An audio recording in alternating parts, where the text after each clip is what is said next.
کیا دوسروں کے رویے آپ کے دل کا سکون چھین لیتے ہیں؟ اب وقت ہے رد عمل کی طاقت کو پہچاننے کا۔ دل کا موسم بدلنے کے 4 راز۔ یہ ویڈیو آپ کی اندرونی دنیا کو بدل سکتی ہے۔ ابھی مکمل ویڈیو دیکھیں۔ تو آج ہم کچھ ایسے ذرائع پر بات کر رہے ہیں جو ہمیں یہ سمجھنے میں مدد دیتے ہیں کہ دوسروں کے خاص طور پر تکلیف دہ رویوں سے کیسے نمٹا جائے۔ جی، ہمارے پاس شاہد سید کی رد عمل کی طاقت اور ایک اور تحریر ہے لوگوں کے رویے اور ہمارا رد عمل کے کچھ حصے۔ ہاں، اور کوشش یہ ہے کہ دیکھیں کہ اپنے رد عمل کو کنٹرول کر کے اندرونی سکون کیسے پایا جا سکتا ہے ان ذرائع کی روشنی میں۔ اور یہ واقعی بہت اہم بات ہے آج کل کے دور میں، کیونکہ ذرائع بھی یہی کہتے ہیں کہ بھئی لوگوں سے، خاص طور پر مشکل لوگوں سے بچنا تو ممکن نہیں ہے۔ بالکل، وہ کہیں نہ کہیں مل ہی جاتے ہیں۔ کہیں نہ کہیں مل ہی جاتے ہیں، چاہے وہ مسکراہٹ کے پردے میں ہوں جیسا کہ کہا گیا ہے، یا پھر وہ جن کے لہجے میں تلخی کا زہر ہو۔ اور کبھی کبھی تو اپنے کہلانے والے بھی۔ جی ہاں، بالکل، اپنے بھی دل دکھا جاتے ہیں۔ یہ زندگی کا حصہ ہے۔ صحیح۔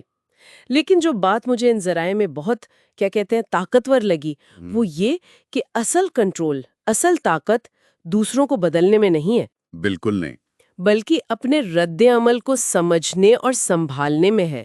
جب ہم اپنا رد عمل بدلتے ہیں تو جیسے دل کا موسم بدل جاتا ہے۔ کیا خوبصورت بات ہے۔ اختیار اپنے ہاتھ میں آ جاتا ہے۔ جی، اختیار ہمارے پاس آ جاتا ہے۔ بالکل، اور یہی مرکزی خیال ہے ان ساری ٹیکنیکوں کا جو ہم آگے ڈسکس کریں گے۔ اچھا، تو چلیں پہلی ٹیکنیک پر آتے ہیں۔ ذرائع کہتے ہیں رد عمل دینے سے پہلے رک جائیں، ایک لمحہ ٹھہریں، 5 تک گننا۔ ہاں، یہ چھوٹی سی بات کیسے کام کرتی ہے؟ دیکھیں، یہ جو وقفہ ہے نا، جی یہ بہت اہم ہے۔ یہ اصل میں آپ کے فوری جذباتی رد عمل جی اور آپ کے سوچ سمجھ کر دانش مندی سے دیے جانے والے جواب کے بیچ میں ایک سیف گارڈ ہے، ایک حفاظتی دیوار ہے۔ اچھا، یہ آپ کو اس لمحے میں بہنے سے روکتا ہے۔ ذریعے سے کہتا ہے کہ یہ ایک قفل ہے، قفل۔ جی، جو بحث کا دروازہ بند کر دیتا ہے اور سکون کا راستہ کھولتا ہے۔ یہ آپ کو اپنے اندر ایک سکوت سے جڑنے کا موقع دیتا ہے۔ یعنی غصے یا تکلیف کی لہر کو ایک دم سے روکنے کے لیے ایک چھوٹا سا بریک۔ بالکل، ایک سپیڈ بریکر کہہ لیں، آپ کو سنبھلنے کا موقع ملتا ہے۔ زبردست۔ اچھا، اب دوسری بات جو مجھے ذاتی طور پر بہت بہت دلچسپ لگی، جی، خود کو یہ یاد دلانا کہ یہ ان کا رویہ ہے، میرا نہیں، یہ ان کا بوجھ ہے۔ یہ بہت گہری بات ہے۔ یہ سوچ کیسے مدد کرتی ہے؟ یہ اصول یوں سمجھیں کہ ہمیں جذباتی طور پر آزاد کرتا ہے۔ آزاد کرتا ہے؟ کیسے؟ جب ہم یہ مان لیتے ہیں یا سمجھ لیتے ہیں کہ دوسرے کا جو منفی رویہ ہے وہ اصل میں اس کی اپنی کسی پریشانی، اس کے اپنے مسئلے، اس کے بوجھ کا نتیجہ ہے، تو ہم اسے اپنی ذات پر حملہ سمجھنا چھوڑ دیتے ہیں۔ اچھا، مطلب پرسنل نہیں لیتے۔ بالکل پرسنل نہیں لیتے، تو وہ جو چوٹ لگتی ہے نا وہ کم ہو جاتی ہے۔ وہ مثال یاد ہے دریا میں؟ کون سی والی؟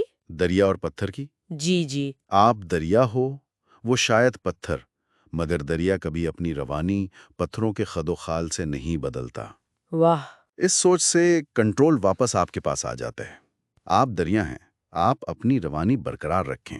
یعنی ہم حالات کے رحم و کرم پر نہیں رہتے، اپنے جذبات کے مالک بن جاتے ہیں۔ صحیح۔ اچھا، اب اگلی بات، اپنی گفتگو اور اپنی حدود، اپنی باؤنڈریز کی حفاظت۔ جی، یہ بھی بہت اہم ہے۔ ذرائع کہتے ہیں کہ خاموشی اختیار کر لیں، یا موضوع بدل دیں، یا نرمی سے کہہ دیں کہ بھائی اس پر پھر کبھی بات کریں گے۔ ہاں، تو یہ ایک طرح سے کمزوری نہیں، میدان چھوڑ دینا۔ نہیں، ہرگز نہیں، ہرگز نہیں۔ اپنی حدود کا تعین کرنا اور ان کی حفاظت کرنا، یہ اپنی توانائی بچانے کے مترادف ہے۔ اچھا، دیکھیں، ہر جنگ لڑنے کے لیے نہیں ہوتی، ہر بحث میں کودنا ضروری نہیں۔ بات تو صحیح ہے۔ کبھی کبھی خاموش رہ جانا، یہ بات کا رخ بدل دینا، یہ کمزوری نہیں، یہ اصل میں طاقت ہے، یہ دانش مندی ہے۔ ذرائع سے کہتا ہے کہ آپ اپنے نفس کے محافظ بن جاتے ہیں، آپ اپنی ذہنی صحت کی حفاظت کر رہے ہوتے ہیں۔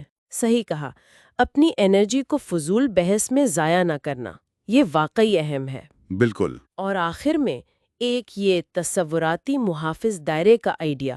جی، NLP ٹیکنیک۔ ہاں، NLP، یعنی ذہن کی پروگرامنگ، ایک روشن، شفاف، حفاظتی حصار اپنے گرد تصور کرنا، یہ کیسے کام کرتا ہے؟ جی، یہ چوتھا اصول ہے۔ یہ ایک ذہنی مشق ہے۔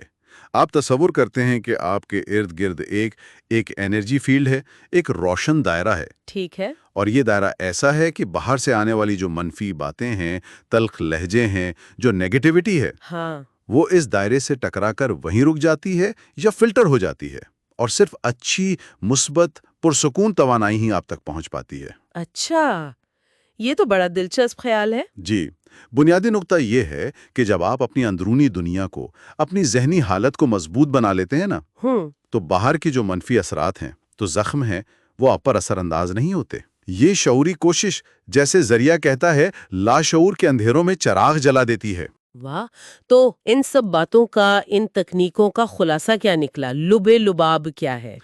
خلاصہ میرے خیال میں بہت سادہ اور بہت گہرا ہے۔ وہ یہ کہ اصل طاقت، اصل سکون وہ باہر نہیں ہے، وہ ہمارے اندر ہے۔ وہ ہمارے اندر ہے، ہمارے رد عمل میں ہے۔ ہم لوگوں کو یا باہر کی دنیا کو نہیں بدل سکتے، کنٹرول نہیں کر سکتے، یہ تو سچ ہے۔ لیکن ہم اپنے رد عمل کو ضرور سنبھال سکتے ہیں، اور اسی کو سنبھال کر ہم اپنا سکون، اپنی خوشی محفوظ رکھ سکتے ہیں۔ بالکل۔ اور یہ سمجھ میرے خیال میں ان لوگوں کے لیے بہت بڑا سہارا ہے جو دوسروں کے رویوں سے بہت جلدی یا بہت زیادہ متاثر ہو جاتے ہیں، پریشان ہو جاتے ہیں۔ یقیناً۔ تو سامعین کے لیے ایک سوچ، ایک نقطے کے طور پر، جی۔ اگر یہ بات درست ہے کہ ہمارا رد عمل ہی ہماری حقیقت کو، ہمارے تجربے کو بناتا ہے، تو اس ہفتے اپنے رد عمل میں کون سی ایک چھوٹی سی تبدیلی لائی جا سکتی ہے؟ کوئی بھی ایک چھوٹی سی تبدیلی جو شاید کسی مشکل صورتحال کو یا کسی مشکل تعلق کو ایک نئی، شاید بہتر شکل دے دیں۔ بہت خوبصورت سوال ہے، اس پر ضرور سوچنا چاہیے۔